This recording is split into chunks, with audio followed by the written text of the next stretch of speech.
بسم اللہ الرحمن الرحیم انما یخشى اللہ من عباده العلماء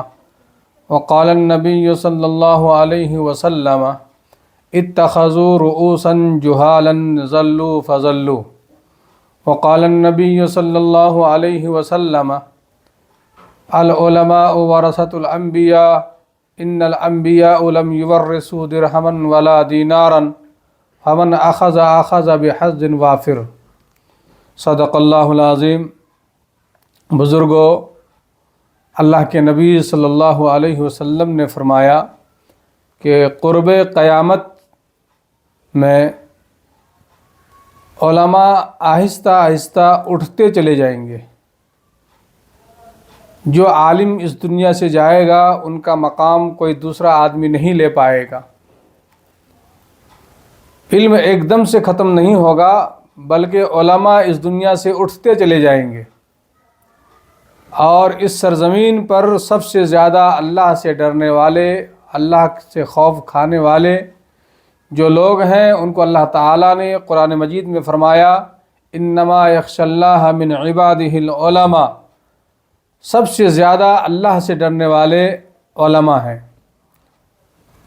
لیکن وہ علماء بھی علماء ہوں اور انہوں نے کسی بزرگوں کی صحبت پائی ہو، کسی اہل اللہ سے انہوں نے اپنی نسبت جوڑی ہو، کسی اہل اللہ سے انہوں نے اپنا تعلق قائم کر کے اللہ سے ملنے کا راستہ ڈھونڈا ہو، تو وہ علماء حقیقی معنوں میں عالم ہوتے ہیں۔ آج کل سوشل میڈیا پر، چونکہ یہ زمانہ ایسا ہے کہ سوشل میڈیا پر ہر کس و ناکس اپنے آپ کو بحر العلوم دقاق، اپنے آپ کو محقق اور اپنے آپ کو پتہ نہیں کیا کیا القاب سے اپنے آپ کو نواز لینا چاہتے ہیں۔ انہی میں سے ایک عالم دین جو کہ میں نے جہاں تک ان کے متعلق تحقیق کی ہے کہ وہ کسی مدرسے کے فارغ التحصیل نہیں ہے، اور ہو سکتا ہے کہ صوبہ چہارم تک انہوں نے کسی مدرسے میں تعلیم حاصل کی ہے، لیکن اللہ تعالیٰ نے بولنے کی صلاحیت دی ہے، چرب زبانی ہے، جس کی بنیاد پر لوگوں نے ان کو عالم سمجھ کر کے ان کو استعمال کر رہے ہیں۔ آج کل سوشل میڈیا پر زکوٰۃ کے مسائل کو لے کر کچھ سیاسی رہنماؤں نے، اب دنیا میں چونکہ ان کا کچھ چل نہیں رہا ہے، سیاسی میدان میں وہ لوگ ناکام ہو گئے ہیں، دیگر میدانوں میں وہ ناکام ہو گئے ہیں، تو کچھ علماء نما لوگوں کو اپنے ساتھ لے کر کے زکوٰۃ کے مسائل کو بھی وہ لوگ اب ایک اپنا مشغلہ بنانا چاہتے ہیں، اس کو ہڑپنا چاہتے ہیں۔ تو یاد رکھیے کہ انہی میں سے چند لوگوں نے، ایک بہار کے عالم ہیں ابو طالب رحمانی، ان کو چند لوگوں نے اپنا جو ہے کہ ماوا الملجا بنا لیا ہے، اور وہ میں نے دیکھا کہ واٹس ایپ کے اوپر اور دیگر گروپ پر ان کا بیان بہت تیزی کے ساتھ وائرل ہو رہا ہے، اور وہ کہہ رہے ہیں کہ ہندوستان میں 20 کروڑ مسلمان ہیں تو 1 کروڑ مسلمان تو زکوٰۃ نکالتا ہوگا۔ میں مولانا سے پوچھتا ہوں کہ آپ جس علاقے سے تعلق رکھتے ہیں بہار سے، آپ یہ بتائیے کہ اگر آپ کے گاؤں میں 200 مکان مسلمانوں کے ہیں تو کتنے مسلمان ہیں؟ 200 میں سے کیا 100 لوگ زکوٰۃ نکالتے ہیں آپ کے گاؤں میں؟ آپ ہوائی بات مت کیجیے، آپ جو انگلش بگاڑ رہے ہیں، چونکہ آپ عالم تو ہیں نہیں، عربی سے آپ کو کچھ لینا دینا نہیں ہے، آپ کو صرف بولنا آ گیا تو آپ سمجھتے ہیں کہ میں بہت کچھ ہوں۔ یہ چند دنیا دار لوگوں نے آپ کو لقمہ بنایا ہے۔ آپ سمجھیے یہ اہل علم کے پاس نہیں جاتے ہیں، اہل علم سے اپنا مسئلہ حل نہیں کرواتے ہیں، آپ جیسے لوگوں کے پاس کیوں آتے ہیں؟ اور آپ چند ٹکے کے لیے، چند پیسوں کے لیے ان کی تائید میں بیان دیتے ہیں، جس سے ان کو تقویت ملتی ہے کہ دیکھو تمہاری ہی علماء نے کیا کہا ہے۔ دراصل مولانا آپ سے میں یہ کہنا چاہتا ہوں کہ علم اور چیز ہے، علم سے آپ کو کوئی واسطہ نہیں ہے۔ اور جس واقعے کا آپ نے حوالہ دیا ہے کہ حضرت عبدالعزیز شاہ عبدالعزیز کے زمانے میں پرندوں کو انہوں نے دانہ ڈال دیا، آپ کیا ہوائی باتیں کرتے ہیں؟ پتہ نہیں۔ علماء کو چاہیے کہ تحقیق شدہ بات کرے، اور وہ بات کرے جو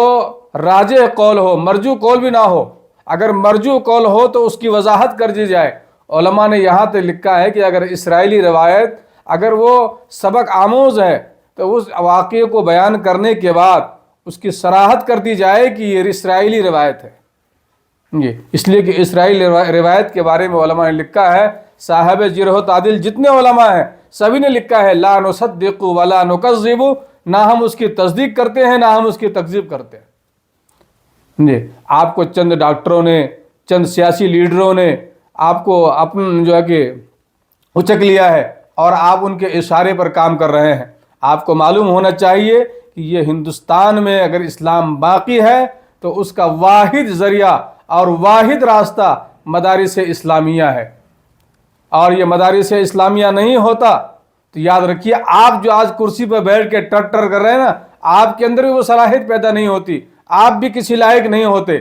آپ نے جو عربی دوم یا عربی سوم خانقاہ رحمانی منگیر میں پڑھا ہے، آپ نے انہی مدارس کا نتیجہ ہے کہ آپ کسی قابل بنے۔ لیکن نئے مسائل پر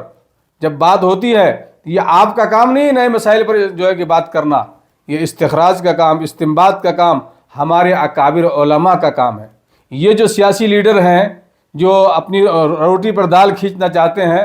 آپ کو معلوم ہونا چاہیے معارف القرآن کے اندر مولانا ادریس کاندھلوی رحمۃ اللہ علیہ نے انما الصدقات للفقراء والمساکین کے تحت کیا لکھا ہے؟ لکھا ہے کہ وہ ادارے جہاں صرف محض دنیاوی تعلیم دی جاتی ہے وہاں پر زکوٰۃ دینا جائز نہیں ہے۔ اور یہ جن لوگوں نے آپ کو حربہ بنایا ہے، جو باہر ممالک سے بھی پیسے لاتے ہیں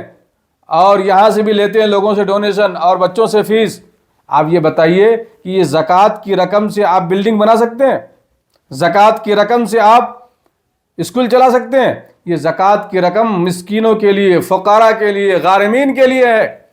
یہ سیاسی لیڈر لوگ آج ان کی ہوا کہیں نہیں چل رہی ہے تو آج یہ لوگ دین کے اوپر بھی ڈاکہ ڈالنے کے لیے بیٹھے ہوئے ہیں۔ تو ان کو اگر بہت دین کا درد ہے تو میں ان سے کہتا ہوں کہ پہلے ایک ادارہ قائم کرو،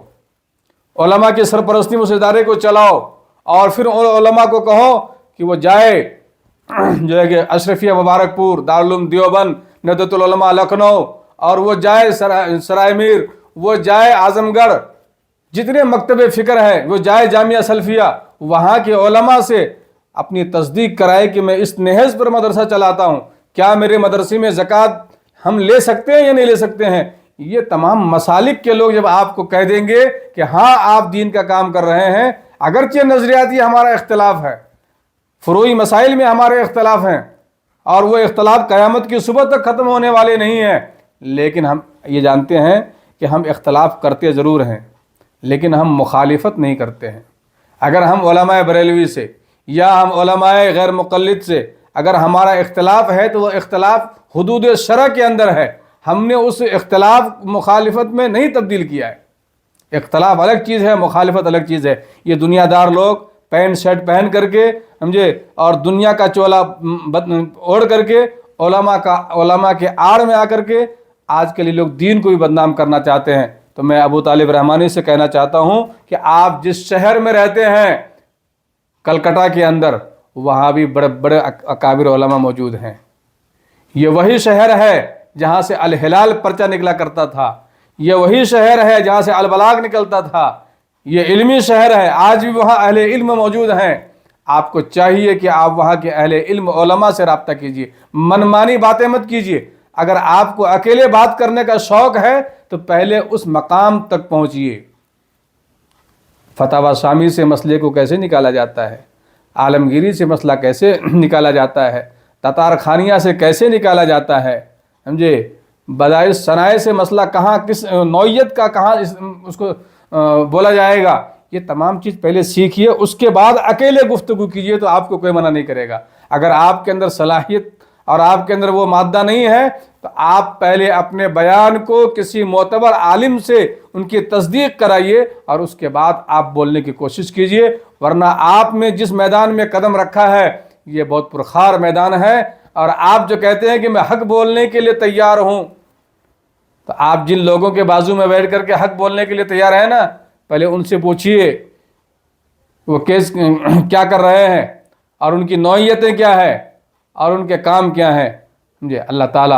ہم سب کو جو ہے کہنے سے زیادہ عمل کی توفیق عطا فرمائے۔ یاد رکھیے اللہ کے نبی صلی اللہ علیہ وسلم جب معراج میں گئے تھے اور معراج کے موقع پر جب آپ کو جنت اور جہنم کا سیر کرایا گیا،